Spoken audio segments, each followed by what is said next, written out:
The morning sun disappeared behind metal. A ship so massive it blocked the sky over Seoul, its dark hull stretching from horizon to horizon. Admiral Kim Jina pressed her face against the war room window, watching smaller alien craft descend like deadly insects over every major city on Earth. 72 hours, she whispered, reading the message that had appeared simultaneously on every screen, every phone, every device across the planet. The words burned in her mind. Surrender or die. General Park Min-ho slammed his fist on the metal table. Look at them floating there like they own the place. His voice carried the frustration of a soldier who had trained his whole life for wars, against other humans, not creatures from distant stars. Through the reinforced glass, the alien ships hung motionless, waiting. The broadcast began at exactly noon, Korean time. Every television channel, every radio station, every streaming service carried the same signal. The voice spoke perfect Korean, perfect English, perfect Mandarin, switching languages as it addressed different regions. People of Earth. The voice was calm, almost gentle. We are the Galactic Council. For 3,000 years, we have maintained peace among the stars. Your species has been watched.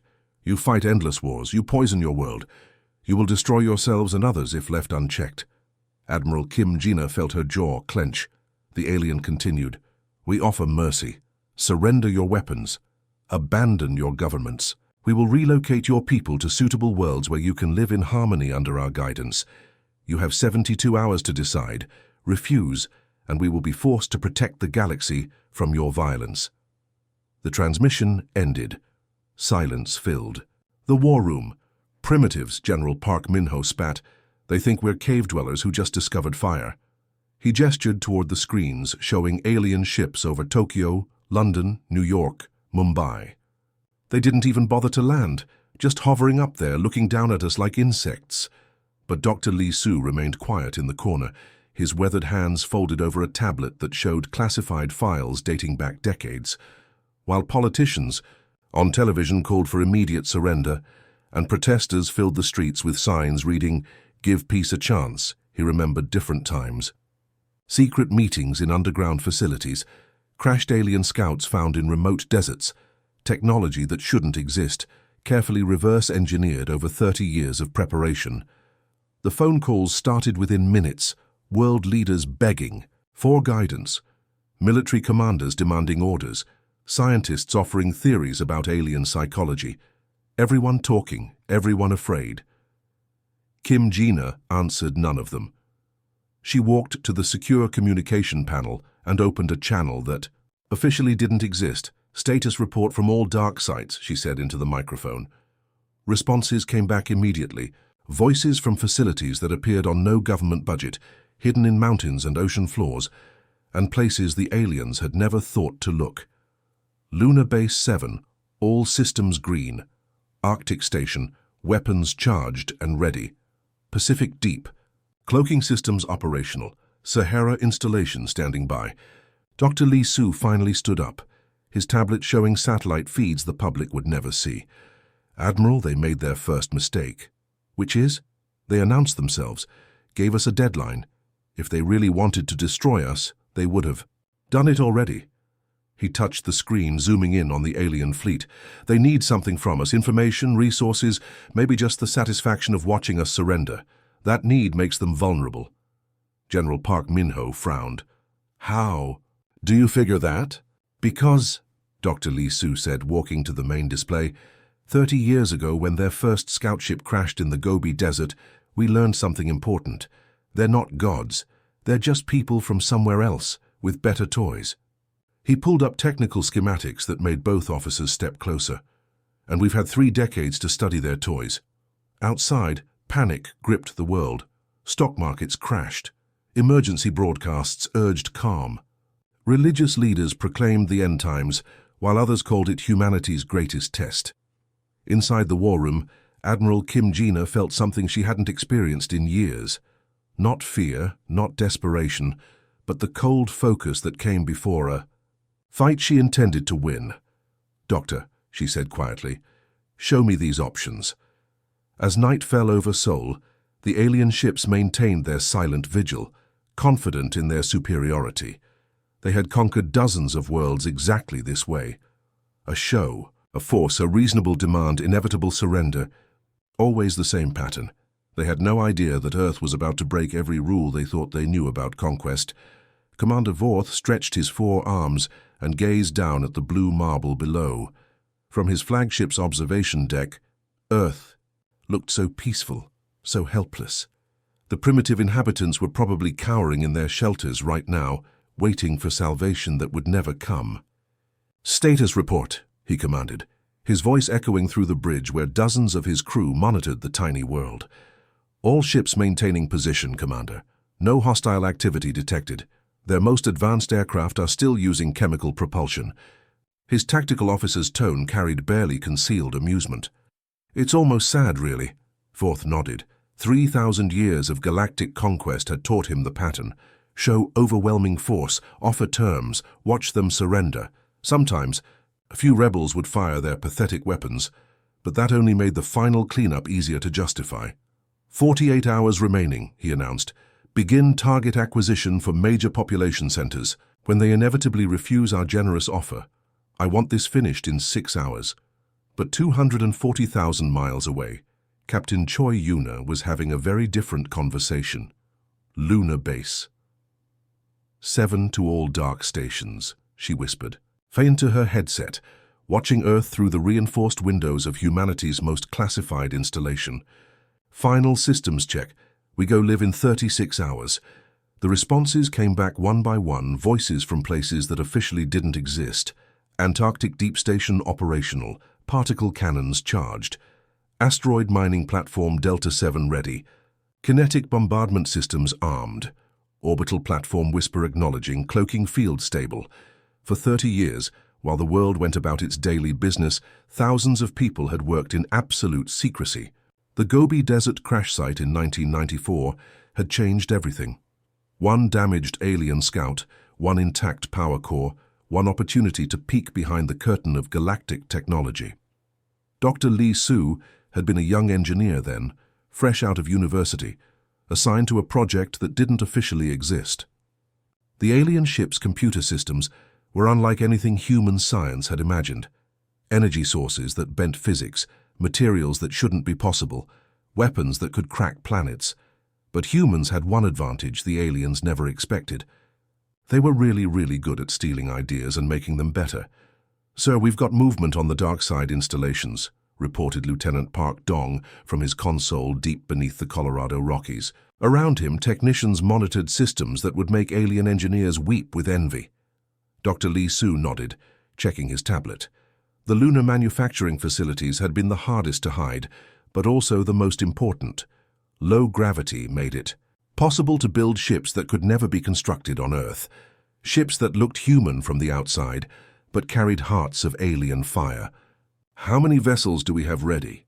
he asked Captain Choi Yuna through the encrypted channel. 47 heavy cruisers, 112 fighters, and 6 dreadnoughts that would make our visitors very uncomfortable, she replied. All powered by their own technology, all carrying weapons they taught us to build. The beautiful irony wasn't lost on anyone. Every alien ship that had ever crashed, every probe that had malfunctioned, every piece of debris left behind had been carefully collected, studied, and improved upon. The aliens thought they were dealing with primitive apes who had barely learned to leave their own atmosphere. They had no idea that humans had been living and working throughout the solar system for decades. Admiral Kim Jina stood in the situation room surrounded by screens, showing feeds from installations across the globe and beyond. The world above remained in chaos. Governments debated surrender. Religious leaders prayed for intervention. Stock markets crashed as people emptied their bank accounts to spend their final days with family. None of them knew that beneath their feet in hidden bunkers and secret facilities, humanity's true strength waited. "Admiral," came Dr. Lee Su's voice through the secure channel. "All stations report ready. Weapons charged, ships deployed, personnel at battle stations." "Casualty estimates?" she asked quietly. "If we do this right, minimal on our side.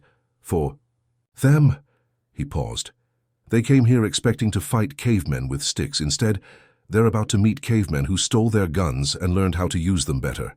The countdown timer on the wall showed 18 hours remaining. On every news channel, Experts debated whether humanity should surrender with dignity or fight a hopeless battle.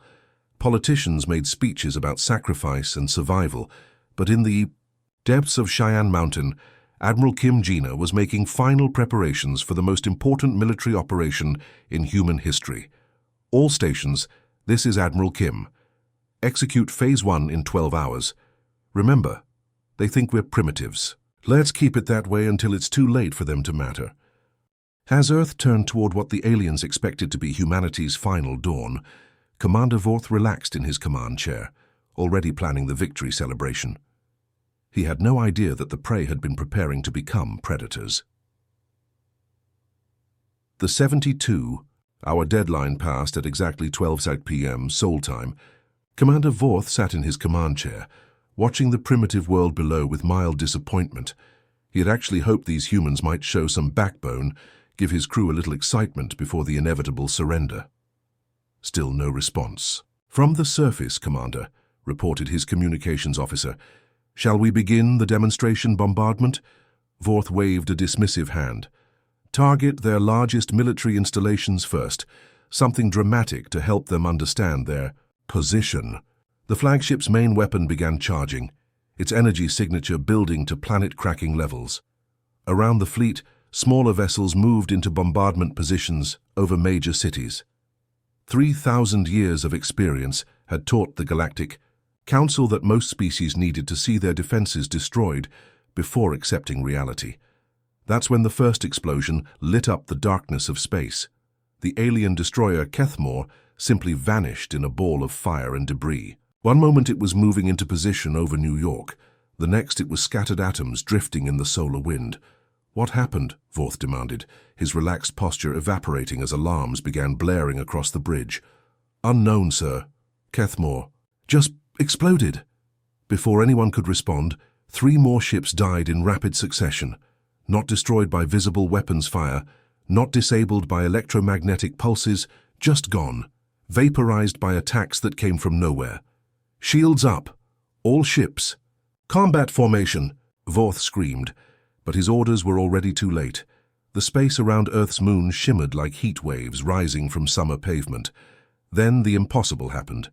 Ships appeared, not primitive human vessels cobbled together from scrap metal, but sleek predators that moved with deadly grace. Ships that looked wrong, alien, but carried human call signs. "This is Captain Choi Yuna of the Earth Defense Fleet," came a voice over the communication channels. "You have 30 seconds to surrender before we finish what you started." Commander Vorth's 4 eyes widened in disbelief.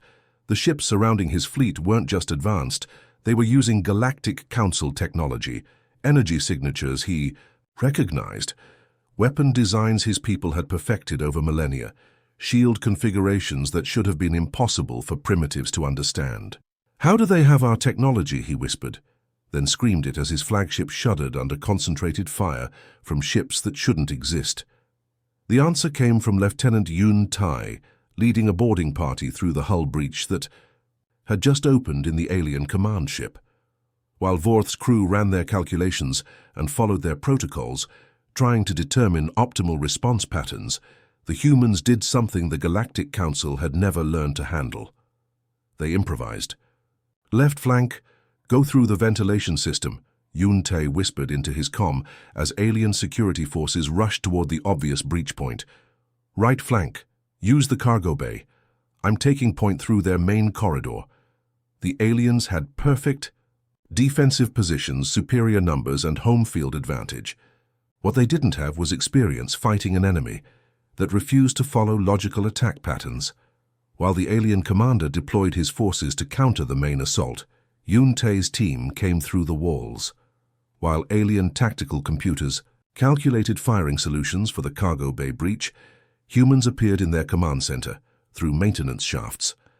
While security forces prepared for a conventional firefight, the boarding party used alien weapons better than their original. "Owners, your people fight like machines," Yoon Tae told a captured alien officer as his team secured the bridge. "Very efficient, very logical, also very predictable." The space battle raged around them, but it was already over. 30 years of preparation had given humanity advantages the Galactic Council couldn't comprehend. Every alien ship type, every Weapons system, every tactical doctrine had been studied, analyzed, and countered. Captain Choi Yuna's voice echoed across the communication channels as alien ships burned throughout the solar system. This is your final warning. Surrender now or join your friends in the vacuum. Commander Vorth found himself face to face with Admiral Kim Jina as human forces secured his flagship. His proud fleet, the same force that had conquered dozens of worlds, was being torn apart by primitives who shouldn't have been able to build a decent spaceship. "Impossible," he gasped, his alien features twisted in confusion and fear. "You're supposed to be savages, Stone Age creatures barely capable of spaceflight." Admiral Kim Jina smiled, but there was no warmth in it. "Your weakness isn't your technology, Commander. It's your arrogance. You spent 3,000 years conquering people who were afraid of you. You forgot how to fight people who had time to prepare." The tactical display showed the terrible mathematics of defeat.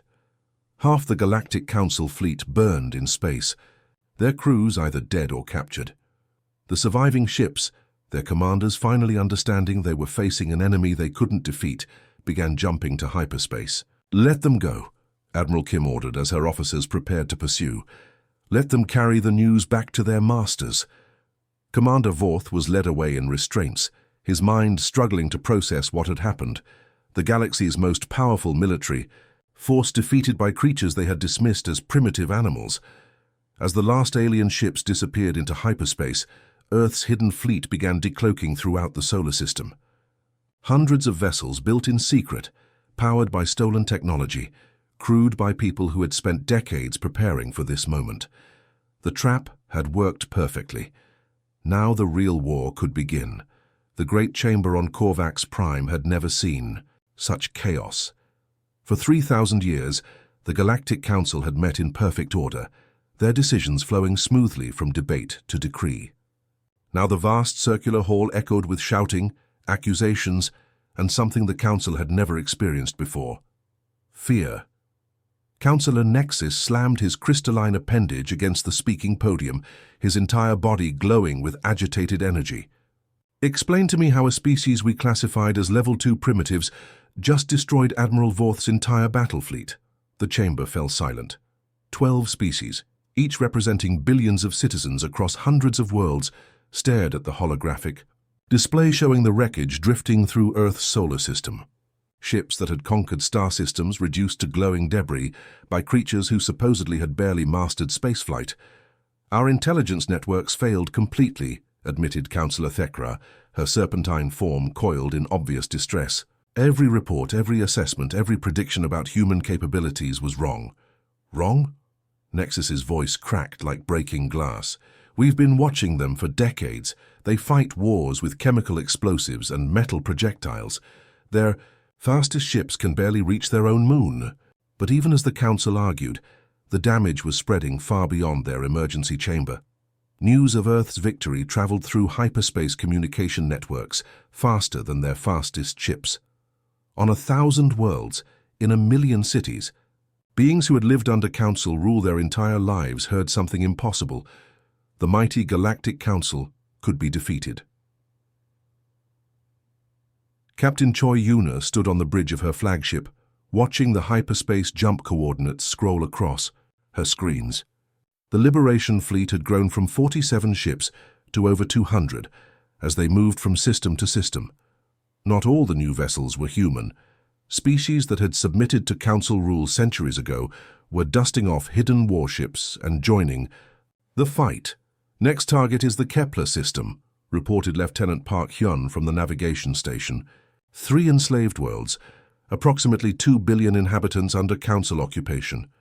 "What's their defensive status?" Choi Yuna asked. "Minimal. They never expected rebellion from the locals." Park Hyun's voice carried grim satisfaction. "The Council always assumed fear would keep their subjects in line. The jump to hyperspace felt different now. Each leap carried them closer to worlds where people looked up at the stars with hope instead of despair. The humans weren't just fighting the Council, they were lighting a fire that was spreading across the galaxy. On Kepler Prime, Governor Zekhan received the news of Earth's victory with the same disbelief that had paralyzed the Council. For 800 years, his people had served as administrators for their council overlords. The idea of resistance seemed as impossible as breathing vacuum. "Sir," his aide whispered nervously, "long-range sensors are detecting hyperspace signatures. Multiple ships approaching." "Council reinforcements?" Zekan asked hopefully. "No, sir, the signatures match the human fleet composition from the Earth battle." For the first time in centuries, Governor Zekan felt something his species had almost forgotten: excitement. Meanwhile, deep in the Colorado facility, Dr. Lee Su worked without sleep, his team racing to decode captured alien databases. What they found was worse than humanity's darkest fears. The Galactic Council wasn't just an oppressive government, it was a systematic extermination machine. "Look at these records," Dr. Lee Su told Admiral Kim Jina during their secure video call. His face was pale with exhaustion and horror. The Vorthan Empire, completely wiped out for excessive technological advancement. The Melissa Federation, their entire population relocated to mining worlds, where they died within a generation. The Council has been committing genocide for millennia. The list went on. Species that had shown too much creativity, worlds that had too many resources, civilizations that had simply been in the wrong place when the Council needed examples. Billions of beings murdered not for conquest, but for the simple crime of existing outside Council control. "How many?" Admiral Kim asked quietly. "Conservative estimate. Over 400 billion sentient beings across the last 1,000 years. Dr. Lee Su's voice cracked. "They make our worst historical monsters look like children playing with toys." But the database contained something else. Locations of survivor populations, hidden rebel cells, species that had been declared extinct but were actually imprisoned on forgotten worlds. The Council's obsessive record-keeping had given humanity a roadmap to every atrocity they had committed. News of the human liberation fleet spread faster than the ships themselves. On worlds that had submitted to Council rule, people gathered in secret to share impossible stories. The humans were real. They were winning. The Council could bleed.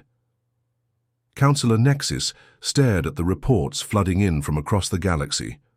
Uprisings on 17 worlds, 3 Council garrison fleets refusing orders, an entire sector government declaring independence. The careful order they had built over millennia was crumbling in weeks. "How do we stop this?" he demanded. The chamber remained silent. For 3,000 years, the Council had ruled through fear and overwhelming force.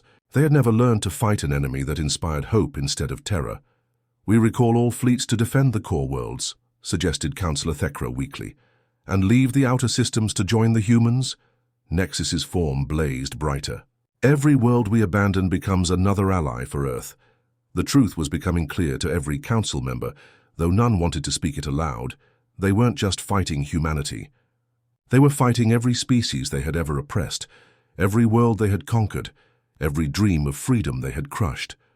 Earth hadn't just won a battle, they had started a revolution. The space around Korvax Prime looked like a storm of stars. Thousands of ships from hundreds of worlds had gathered for the final battle, their combined fleet stretching across millions of miles of empty space. At the center of it all, Admiral Kim Jina stood on her flagship's bridge, watching the Council's last stronghold prepare for its final stand. "Fleet status report," she ordered, her voice calm despite the magnitude of what they were about to attempt. 2,300 vessels ready for combat, reported Captain Choi Yuna from her position at the tactical station.